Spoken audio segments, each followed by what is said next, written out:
तो हेलो दोस्तों, स्वागत है आपके अपने यूट्यूब चैनल जीएमजी क्लासेस पे। कैसे हैं आप लोग? उम्मीद है आप लोग अच्छे होंगे, मस्त होंगे और स्वस्थ होंगे। तो आज आप लोग के लिए लेकर आ गए थे बीएससीबी 12th फाइनल एग्जाम 2024 के लिए सब्जेक्ट बायोलॉजी का, अर्थात जीव विज्ञान का new NCERT model paper set से। मतलब क्या, एनसीईआरटी मॉडल पेपर सेट से। अब मैं उम्मीद है कि आप लोग के पास तो शायद एनसीईआरटी का मॉडल पेपर नहीं होगा, लेकिन चलिए, तो कोई दिक्कत, टेंशन लेने की बात नहीं है, मैं लेकर आ गया हूँ। पर आप लोग वीडियो को अंत तक जरूर देखेगा, और जो भी चैनल पर नए होंगे तो चैनल को सब्सक्राइब करके बेल आइकन को दबा दीजिएगा, ताकि नोटिफिकेशन सबसे पहले पहुंचता रहेगा। एंड शेयर करना नहीं भूलिएगा, सभी के पास शेयर जरूर करेंगे। और एक आवश्यक सूचना आप लोग के लिए नोट में लेकर आ गए हैं कि कृपया किसी के झांसे में ना आए। झांसा देखिए, ये आजकल ऐसा यूट्यूब पर दिया जा रहा है, उसका जो टेलीग्राम लिंक है उस टेलीग्राम पर दिया जा रहा है कि 200 में 400 नंबर लेकर आए, 200 रुपया जमा करें और 400 नंबर लेकर आए, 450 लेकर आए, 450 नंबर, 480 नंबर लेकर आए, 490 नंबर लेकर आए। तो ऐसा कभी संभव होने वाला नहीं है। क्यों? क्योंकि भाई साल भर से वो कभी पढ़ा ही नहीं है, मात्र 2 महीना में कितना क्या कर लेगा वो? 450 नंबर ले लाएगा।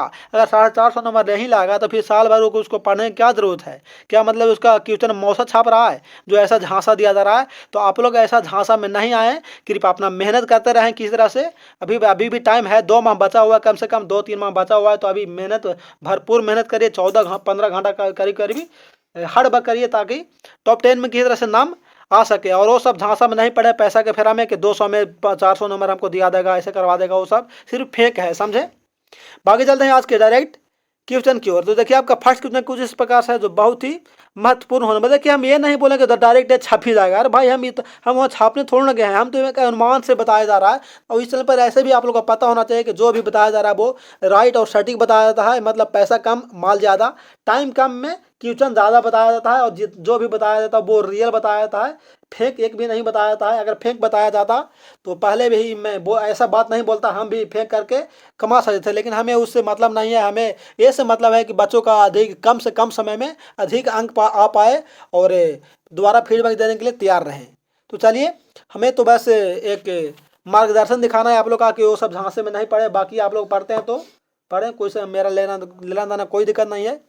बाकी मैं बता रहा हूँ, देखिए आपका फर्स्ट क्वेश्चन कुछ इस प्रकार से आपका स्क्रीन पे दिखाई दे रहा है। बोल ग्राफियन फोलिकल पाए जाते हैं। ग्राफियन जो फोलिकल पाए जाते हैं वो किस में पाए जाते हैं? तो राइट आंसर इसका हो जाएगा दोस्तों, ऑप्शन बी हो जाएगा। क्या? मादा मानव के अंडाशय में पाए जाते हैं। राइट आंसर ऑप्शन बी हो गया। ग्राफियन फोलिकल जो पाया जाता है मादा मानव के अंडाशय में पाया जाता है। राइट आंसर ऑप्शन बी हो गया। बाकी चलते हैं आगे। आगे बोला क्या, दो में बोला कि प्रोजेस्टेरोन हार्मोन का स्त्रावन, क्या स्रावन नहीं बल्कि स्त्रावन क्या इस तरह से होगा, स्त्रावन किया जाता है। क्या कि प्रोजेस्टेरोन हार्मोन का जो स्त्रावन होता है वो किस में होता है, किससे होता है? तो दो का जो राइट आंसर हो गया दोस्तों वो हो जाएगा ऑप्शन सी। अर्थात का कॉपर ल्यूटियम से प्रोजेस्टेरोन हार्मोन का क्या स्त्रावन किया जाता है? राइट आंसर ऑप्शन सी हो जाएगा। आगे चलते हैं। देखिए, थोड़ा सा मेरा तबीयत ठीक नहीं है, जिसकी वजह से प्रतिदिन कंटेंट नहीं मिल पा रहा है आप लोग के लिए। तो बहुत जल्द आप लोग का प्रतिदिन कंटेंट मिलेगा। थोड़ा सा इलाज चल रहा है, जिसकी वजह से दिक्कत हो रहा है। तो आप लोग फुल सपोर्ट करिए, लाइक सब्सक्राइब एंड शेयर करके। तीसरा क्वेश्चन बोल रहा है कि गर्भाशय के भीतरी स्तर क्या कहलाता है? भीतरी स्तर कहलाता है तो क्या कहलाता है? तो राइट आंसर हो गया दोस्तों ऑप्शन बी। अर्थात का एंडोमीट्रियमी कहलाता है। क्या? गर्भाशय के भीतरी स्तर एंडोमीट्रियमी कहलाता है। राइट आंसर ऑप्शन बी हो गया। आगे चलते हैं चौथा क्वेश्चन पे। चौथा बोला कि अंडोत्सर्जन की क्रिया किसके प्रभाव से होता है? तो इसका करेक्ट आंसर जो हो जाएगा वो हो जाएगा ऑप्शन का ए, ल्यूटिनाइजिंग हार्मोन। क्या? ल्यूटिनाइजिंग हार्मोन के कारण। राइट आंसर ऑप्शन ए हो गया दोस्तों। आगे चलते हैं पांचवा तो आप लोग बता सकते हैं कि गैमेट के निर्माण को क्या कहते हैं? गैमेट के निर्माण को क्या कहते हैं? तो गैमेटोजेनेसिस कहते हैं दोस्तों। राइट आंसर ऑप्शन ए हो गया। गैमेट के निर्माण को gametogenesis, correct answer option A हो गया। आगे चलते हैं छठा में क्या बोला दोस्तों? छठा में बोला कि पूर्ण विकसित जंतुओं में सभी संरचनाएं विकसित होती है। किसके द्वारा विकसित की जाती है? तो 6 का जो राइट आंसर होगा दोस्तों वो हो जाएगा ऑप्शन डी। अर्थात का जनन स्तरों के द्वारा। क्या? पूर्ण विकसित जंतुओं में सभी संरचनाएं विकसित होती, क्या? जनन स्तरों के द्वारा। करेक्ट आंसर ऑप्शन 6 का हो जाएगा, डी हो जाएगा दोस्तों। आगे चलते हैं। देखिए, झांसे के बारे में इसलिए मैं बता रहा हूँ कि हमारा वीडियो में भी कुछ स्टूडेंट कमेंट कर रहे थे कि सर एक टेलीग्राम पे जुड़े हुए हैं, वो ऐसे बोल रहे हैं कि 200 रुपया जमा करो पेड कोर्स के क्रैश कोर्स के रूप में, और आप मात्र 1 महीना में 400 से 480 नंबर तक लेकर आओ। तो हम उन्हें कमेंट किया, जवाब दिया, रिप्लाई दिया कि देखिए ऐसा कोई होने वाली बात नहीं है, बस वो अपना पैसा कमाने के उद्देश्य से अपना बना रहा है। तो भाई आप लोग ऐसे भी आप लोग सोच सकते हैं कि बच्चा अब इतना मूर्ख नहीं रह चुका है कि मतलब कि उसका मूर्ख बना के मैं पैसा ले लूँ। क्योंकि भाई समझ रहे हैं कि भाई साल भर में तो 2 साल में कुछ नहीं पढ़े, मात्र 1 महीने में क्या कर पाएंगे। वही अगर साल भर पढ़े हुए रहते हैं, 1 महीने नहीं पढ़ते हैं, तो किसी तरह से आप अच्छा नंबर से पास कर रहे थे। लेकिन साल भर मेरा पढ़ाई से कोई मतलब नहीं है और मात्र 1 महीने में मैं क्या कर लूँगा। तो मैं उन्हें बोला तो वो फिर से रिप्लाई दिए कि चलिए बहुत अच्छा सर, नहीं तो मैं 200 में ठगा देता। बाकी वो क्लास कर रहे हैं कंटिन्यू अभी। और आप लोग का सूचित कर दूँ कि लाइव क्लास भी बहुत जल्द स्टार्ट होगा, क्योंकि थोड़ा सा तबीयत दिक्कत था जिसकी वजह से नहीं हो पा रहा था, लेकिन अब क्लास भी हो जाएगा बहुत जल्द। 7वां क्वेश्चन आपका बोल रहा है कि स्तनपायी जीवों में भ्रूण की क्या बोला, भ्रूण की एलेंटोस किस में सहायता प्रदर्शित करती है? श्वसन में करती है, उत्सर्जन में करती है, सुरक्षा में करती है या पोषण में करती है? तो राइट आंसर हो गया दोस्तों ऑप्शन डी अर्थात क्या पोषण में करता। क्या स्तनपायी जीवों में, क्या स्तनपायी जिसमें स्तनपायी जीवों में भ्रूण की क्या एलेंटोस किस में सहायता करती है दोस्तों? तो भ्रूण पोषण में करता है। राइट आंसर ऑप्शन डी हो गया। आगे चलते हैं अगला क्वेश्चन पे। अगला बोल रहा क्या ग्रेफियन पुटकाएं, क्या ग्रेफियन पुटकाएं पाई जाती है? किसमें ग्रेफियन पुटकाएं पाई जाती है? तो राइट आंसर हो गया दोस्तों 8 का हो जाएगा क्या ऑप्शन डी अर्थात क्या स्तनियों के अंडाशय में, क्या स्तनियों के अंडाशय में ग्राफियन पुटकाएं पाई जाती है। राइट आंसर ऑप्शन डी हो गया। आगे चलते हैं आगे। अगला बोल रहा है कि 9वां के जनन अंग विकसित होते हैं भ्रूण में, क्या जनन अंग जो विकसित होते हैं वो किसके माध्यम से होता है? एक्टोडर्म से होता है या एंडोडर्म से होता है या मीजोडर्म से होता है या ए और सी दोनों? मतलब ए में क्या, तो एक्टोडर्म और मीसोडर्म। तो 9 का जो राइट आंसर हो जाएगा दोस्तों वो हो जाएगा ऑप्शन सी, केवल मीजोडर्म के द्वारा होता है। क्या जनन की जो अंग जो विकसित होता है वो केवल मीजोडर्म से विकसित होता है दोस्तों। राइट आंसर ऑप्शन सी हो जाएगा। आगे है आपका 10वां क्वेश्चन। 10वां क्वेश्चन क्या बता रहा है? 10वां क्वेश्चन बोल रहा है कि किस जनन परत से रक्त तथा परिवहन तंत्र का उद्भव होता है? क्या बोल रहा है कि रक्त तथा परिवहन तंत्र का जो उद्भव होता है वो कौन सा जनन परत से? एक्टोडर्म से, मीजोडर्म से या एंडोडर्म से या इनमें से कोई नहीं। तो 10 का जो करेक्ट आंसर, अभी हम लोग पीछे क्या देखें तो मीजोडर्म से क्या सभी क्रिया का होता है विकसित होता है। तो राइट आंसर ऑप्शन बी हो गया। आगे है आपका 11वां क्वेश्चन कि फर्टिलाइजिंग प्रोटीन पाए जाते हैं। फर्टिलाइजिंग प्रोटीन जो पाए जाते हैं वो किस में पाए जाते हैं या किसके द्वारा पाए जाते हैं? तो 11 का जो करेक्ट आंसर होगा दोस्तों वो हो जाएगा ऑप्शन बी अर्थात का शुक्राणुओं की सतह पर पाए जाते हैं। क्या फर्टिलाइजिंग प्रोटीन पाए जाते हैं शुक्राणुओं की सतह पर? करेक्ट आंसर ऑप्शन बी हो गया। आगे है आपका 12वां क्वेश्चन कि कॉपर ल्यूटियम के द्वारा स्त्रावित होने वाला हार्मोन के, नावित नहीं बल्कि अस्त्रावित, चलिए थोड़ा सा दिक्कत हो गया, अस्त्रावित, अस्त्रावित क्या कि कॉपर ल्यूटियम के द्वारा स्त्रावित होने वाला जो हार्मोन है वो कौन सा है? तो अभी ये बताएं क्या एलएच हो गया ल्यूटिनाइजिंग हार्मोन। राइट आंसर हो गया दोस्तों क्या 12 का हो जाएगा क्या ऑप्शन ये हो जाएगा। बाकी चलते हैं आगे। आगे क्या बोल रहा है 13 में क्या बोल रहा है कि निम्नांकित में से द्विगुणित संरचना कौन है? शुक्राणु है या अंडाणु है, युग्मनज है या भ्रूण पोष है? तो 13 का जो करेक्ट आंसर होगा दोस्तों वो हो जाएगा ऑप्शन सी अर्थात का युग्मनज जो है क्या द्विगुणित। युग्म मतलब क्या होता है? तो युग्म मतलब होता है जोड़ा, जोड़ा। वही हम लोग के यहाँ जोड़ा क्या बोल रहा था, द्विगुणित मतलब डबल गुणित, तो जोड़ा पूछ दिया तो राइट आंसर ऑप्शन सी हो गया, युग्मनज हो गया। मतलब कोई कोई ऐसा क्वेश्चन होता है उसका आंसर क्वेश्चन में ही छुपा रहता है, बस उसको सही से देखने की जरूरत होता है। आगे चलते हैं। आगे बोला कि 14 में क्या बोला, थोड़ा सा छोटा कहते रहे, बोला कि शुक्राणु किसकी मदद से जोना पेलुसिडा से विभेदित होगा? जोना पेलुसिडा को क्या विभेदित करता है? तो 14 का जो करेक्ट आंसर होगा दोस्तों वो हो जाएगा ऑप्शन ए अर्थात क्या एनोसोम की स्त्राव से। क्या एनोसोम के स्त्राव से? राइट आंसर ऑप्शन सी हो गया। आगे 16 में क्या हुआ, 15 में क्या बोल रहा है कि भ्रूण की 16 कोशिकीय अवस्था क्या कहलाती है? क्या 16 कोशिकीय अवस्था कहलाती है? क्या कहलाती है? मोरूला कहलाती है या ब्लास्टोमियर कहलाती है या ब्लास्टोला कहलाती है या गैस्ट्रा कहलाती है? तो 15 का जो राइट आंसर होगा दोस्तों वो हो जाएगा ऑप्शन ए का मोरूला कहलाती है। क्या भ्रूण की 16 कोशिकीय अवस्था क्या है? मोरूला कहलाती है। राइट आंसर ऑप्शन ए हो गया। आगे चलते हैं 16 पे। बोला कि स्तनधारियों में वृष्ण उदर गुहा के बाहर वृष्ण कोश में पाए जाते हैं। समझे किसके में? बाहर कोशिकाएं में पाए जाते हैं। किसके लिए पाए जाते हैं दोस्तों? तो 16 का जो राइट आंसर हो जाएगा वो हो जाएगा ऑप्शन ए का शुक्राणु जनन के लिए। राइट आंसर ऑप्शन ए हो गया। आगे चलते हैं 18 पे 17 पे। 17 में बोल के मासिक चक्र के दरमियान किस दिन अंडोत्सर्ग होता है? तो आप लोग को पता होना चाहिए कि राइट आंसर क्या हो गया? ऑप्शन बी 12वें से 14वें दिन होता है। राइट आंसर ऑप्शन बी हो गया। आगे 18 में बोला क्या, स्त्रियों में रजोनिवृत्ति की उम्र कितना होता है? मतलब समाप्त। एक तरह से क्या बोलता है, एक तरह से रजोनिवृत्ति मतलब क्या, मतलब वो अब बच्चा पैदा नहीं कर सकते हैं। तो कितने उम्र में होता है दोस्तों? तो 18 का जो करेक्ट आंसर हो जाएगा वो हो जाएगा ऑप्शन सी, अर्थात क्या, मिनिमम जो बोला जाता है वो कितना बोलता है? तो 45 से 50 वर्ष की एज में उसको जो मतलब कि बच्चा पैदा करने का जो क्षमता होता है वो समाप्त होता है, उसी को क्या बोलता है? रजोनिवृत्ति बोला जाता है। तो राइट आंसर ऑप्शन सी हो गया।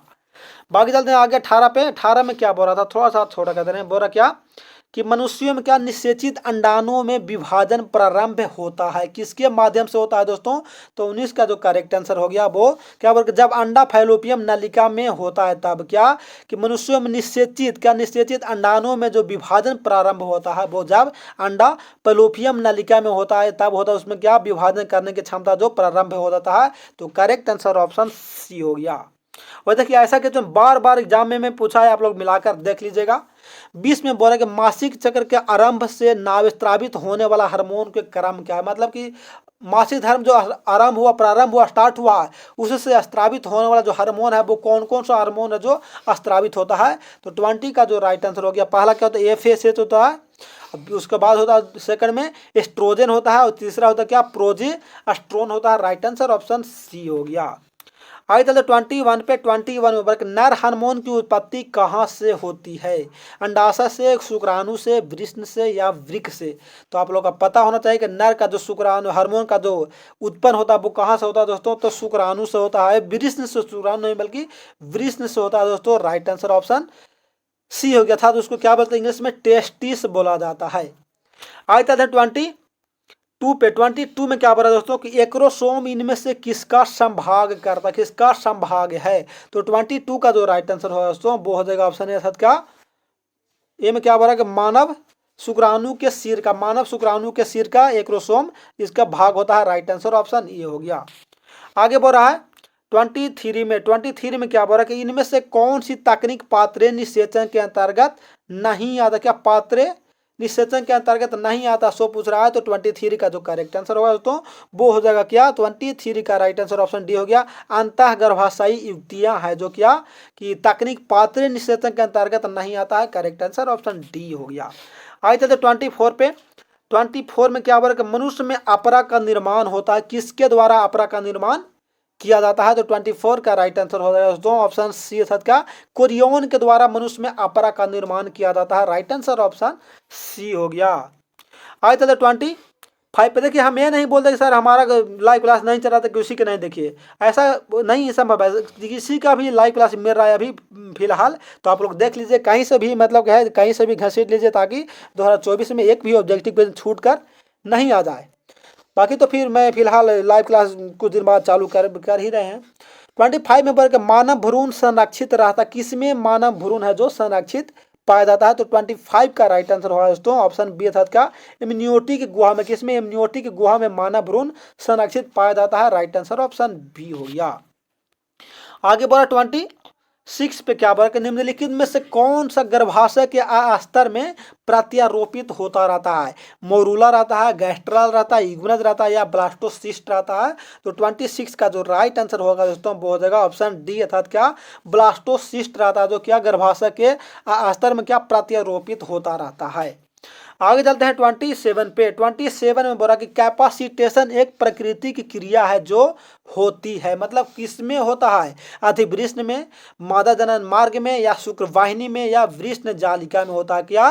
कैपासिटेशन। तो 27 का जो राइट आंसर हो जाएगा वो मादा मानव मार्ग में, क्या मादा जनन मार्ग में कैपासिटेशन की प्रक्रिया लगातार होती रहती है। करेक्ट आंसर ऑप्शन बी हो गया।